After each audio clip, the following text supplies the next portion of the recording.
शेतकरी मित्रांनो नमस्कार. ग्रीनगोल्ड ॲग्रीमध्ये पुन्हा एकदा सर्वांचं स्वागत. मित्रांनो, आज आहे 14 नोव्हेंबर 2025 आणि आज आपण आजचे कापूस बाजारभाव जाणून घेणार आहोत.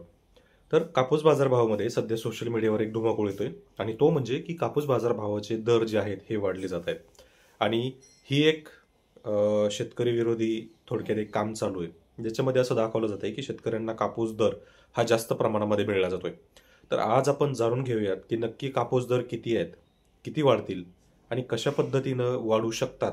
कारण कापूस दर वाढण्याशिवाय पर्याय नाही हे आपल्याला माहिती आहे, पण कसं, तर हे आज आपण या व्हिडिओमध्ये जाणून घेणार आहोत. मित्रांनो, तुम्ही जर चॅनलवर पहिल्यांदा आला असाल तर चॅनलला सबस्क्राईब करा आणि नोटिफिकेशन बेल ऑन करा, म्हणजे लिहिलं प्रत्येक गोष्टीचं नोटिफिकेशन हे तुम्हाला मिळेल.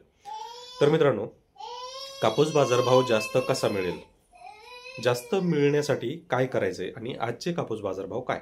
तर सोशल मीडियावर जो धुमाकूळ चाललाय की कापूस बाजारभावाला 7,500 रुपये दर मिळालाय, 8,000 रुपये दर मिळालाय, मुळात असं दर कुठेही नाहीये. सध्या गठण जे आहे हे 51,000 रुपयावर येऊन ठेवले. 51,000 म्हणजे गेल्या 5 वर्षामधील सर्वात नीचांकी दर. आपण परवाचा जो व्हिडिओ पाहिला त्याच्यामध्ये 51,600 रुपये दर होता, तो आज 51,000 रुपये एवढा झालाय. म्हणजे ऑलरेडी 1,000 रुपयांनी परत मार्केट या 8 दिवसामध्ये खाली उतरलंय. आणि याच्यामुळे काय झालंय, तर जो 7,000 रुपये, 7,100 रुपये, 7,200 रुपये दर चालू होता तो आज 6,600 वर येऊन ठेपणार. म्हणजे 6 सोडा, पावणे 7 सोडा, तो आता डायरेक्टली 6.5 पर्यंत येणार आहे. मग अशा परिस्थितीमध्ये आता शेतकऱ्याला कापूस परवडणार कसा. तर शेतकऱ्यांनी कापूस विक्री सध्या थांबवायची, त्याला पर्याय नाहीये.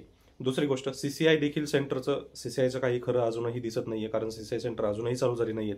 आणि जरी सीसीआय सेंटर सुरू झाली तर सीसीआय सेंटरने सांगितलं होतं की 8,150 रुपयांनी कापूस खरेदी होईल, परंतु ती सुद्धा होताना दिसत नाहीये. साधारण दर जो आहे 7,500, 7,600 असा दर दिसून येऊ शकतो. मग अशा परिस्थितीमध्ये जर शेतकऱ्यांनी जर सीसीआयचा बहिष्कार जर केला तर मात्र जिनिंग आपल्याला रेट देतील, कारण जिनिंगकडे दुसरा पर्याय नाहीये. सरकी पेंड महाग झाली, सरकी पेंडीचं प्रोडक्शन होणं गरजेचं आहे, तेलाचं प्रोडक्शन होणं गरजेचं आहे, मका सुद्धा स्वस्त आहे. त्यामुळं कापूस खरेदी ही जिनिंगला वाढीव दराने का होईना पण करावी लागणार आहे आणि त्याच्यावर पर्याय नाही आहे, कारण उत्पादन खूप कमी आहे. कोणत्याही बकास मीडिया सांगतायत की खूप मोठं कापूस प्रोडक्शन आहे, खूप जास्त कापूस आहे. मित्रांनो, मी देखील महाराष्ट्रामधले जवळजवळ मराठवाडा आणि विदर्भ या बऱ्याच जिल्ह्यांमध्ये फिरलोय. कापूस उत्पादन चालू वर्षीपेक्षा किंवा गेल्या 2-3 वर्षापेक्षा सर्वात कमी आहे आणि याचा अर्थ असा आहे की कापूस उत्पादन कमी आहे. त्यामुळं जिनिंगला कापूस घेतल्याशिवाय पर्याय नाही, कारण गठणवर फक्त जिनिंग चालत नाहीत, त्याच्यासाठी कापूसच पाहिजे, शेतकऱ्यांचाच कापूस पाहिजे. तर त्याच्यासाठी शेतकऱ्यांचा कापूस 100% वाढणार आहे. त्यामुळं कोणत्याही गव्हर्नमेंटच्या ज्या न्यूज येत आहेत, की ज्या बातम्या येत आहेत, त्या बातम्यांना बळी पडू नका.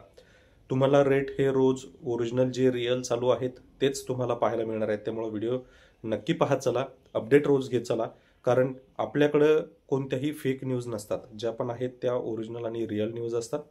त्यामुळे शक्यतो चुकीच्या न्यूजला बळी पडू नका. रिअल अपडेट तुम्हाला रोज सकाळी मिळत राहतील. तर मित्रांनो, कापूस बाजारभावाबद्दल जर अजून तुम्हाला पूर्ण अपडेट घ्यायची असेल तर आपल्या ग्रीनगोल्ड ॲग्री चॅनलला सबस्क्राईब करा. धन्यवाद.